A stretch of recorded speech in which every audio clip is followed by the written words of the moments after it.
Myself, Dr. Ajay Rajput, working as the Associate Professor in the Department of Orthopedics, Uttar Pradesh University of Medical Sciences, SFI, Etawah.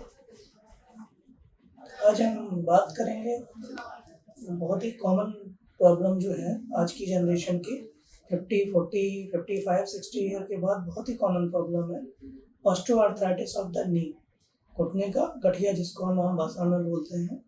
तो इसका रोकथाम और उपचार के बारे में हम बात करेंगे। तो ऑस्टियोआर्थराइटिस नी जनरली पाया जाता है हमारे फीमेल्स में, इंडियन फीमेल्स में अर्ली स्टेजेस में पाया जाता है, 45-50 में स्टार्ट हो जाता है और मेल्स में कॉमन होता है 50-55 के बाद। उम्र के साथ ही ये बढ़ते जाता है। इसमें घुटनों का टेढ़ापन मिल सकता है, दर्द मिल सकता है और सूजन मिल सकती है। इसके साथ मरीज प्रेजेंट करता है। कॉमन उम्र के हिसाब से होता है। कुछ केसेस में देखा जाता है कि फ्रैक्चर की वजह से भी आर्थराइटिस हो जाती है अर्ली स्टेज में। अगर 25-30 साल में होता है तो नेग्लेक्टेड फ्रैक्चर्स हैं या कोई भी ट्रॉमा के बाद भी कई बार अर्ली स्टेजेस में मिल जाता है। पर जो कॉमन ऑस्टियोआर्थराइटिस का कॉज है गठिया का हमारे, वो रहता है डिजेनरेट एंड ओल्ड एज। ठीक है, तो बचाव हम कैसे करेंगे? इसके लिए कुछ एक्सरसाइजेस होती हैं, क्वाड्रिसेप्स एक्सरसाइजेस करेंगे, इससे मसल आपकी अच्छी रहेंगी तो घुटनों पे पहले से ही आपके स्ट्रेस कम आएगा। दूसरा, खान पान हम अच्छा रखें।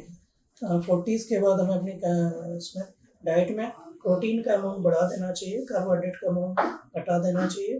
दूसरा, अपने वजन पे ध्यान रखना चाहिए। तो आपका अगर वजन बढ़ता है तो उसके साथ सारे जोड़ों पे स्ट्रेस भी बढ़ता है।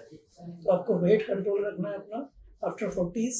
दूसरा, आपका खान पान अच्छा रखना है जिसमें हाई प्रोटीन डाइट रहनी चाहिए, आपकी लो कार्बोहाइड्रेट डाइट रहनी चाहिए, रूटीन फिजिकल एक्टिविटी रहनी चाहिए एटलीस्ट 45 मिनट्स ए डे, और आप कम से कम 10,000 स्टेप्स डेली चलें। ये मिनिमम आपका वर्कआउट होना चाहिए। ये तो आपके बचाव हो गए इसके। और अगर गठिया हो जाती है किसी तरीके से तो फिर हमें क्या करना चाहिए?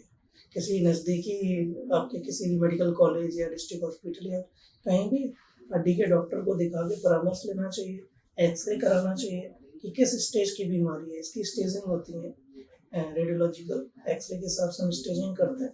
अर्ली स्टेज में मेडिसिन और इंजेक्शन से काम चल जाता है।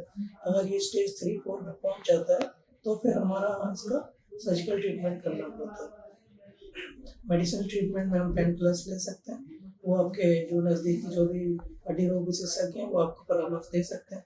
कुछ एक्सरसाइजेस हैं, कुछ ऑइंटमेंट्स हैं, उससे आपको रिलीफ मिल जाएगा। ठीक है, और वेट रिडक्शन की ट्रेनिंग भी आपको सिखाते हैं। दूसरा, स्टेज 3-4 में अगर डिजीज हो जाती है जिसमें कार्टिलेज होता है अंदर और वो घिस जाता है पेशेंट पे, तो फिर हमें सर्जिकल ट्रीटमेंट में जाना पड़ता है। घुटने टेढ़े हो जाए, आपको सारे पेन किलर्स या मेडिसिन लेने के बाद भी अगर आपका दर्द ठीक नहीं होता है, आपकी लाइफ स्टाइल या रूटीन एक्टिविटी करने में भी प्रॉब्लम है, तो फिर आप समझ लीजिए कि सर्जिकल ट्रीटमेंट ही कारगर होगा। अपने से मेडिकेशंस मत लें, नज़दीकी कहीं भी ऑर्थोपेडिशियन के पास जाके उसका ट्रीटमेंट लें। स्टेज 4 में मोस्ट लाइकली आपको सर्जिकल ट्रीटमेंट से ही आराम मिलता है। स्टेज 1-2 में आपको मेडिसिनल ट्रीटमेंट, फिजियोथेरेपी, एक्सरसाइज से आराम मिल सकता है। ठीक है, इन्हीं सब बातों का ध्यान रखना है। ठीक है, ओके।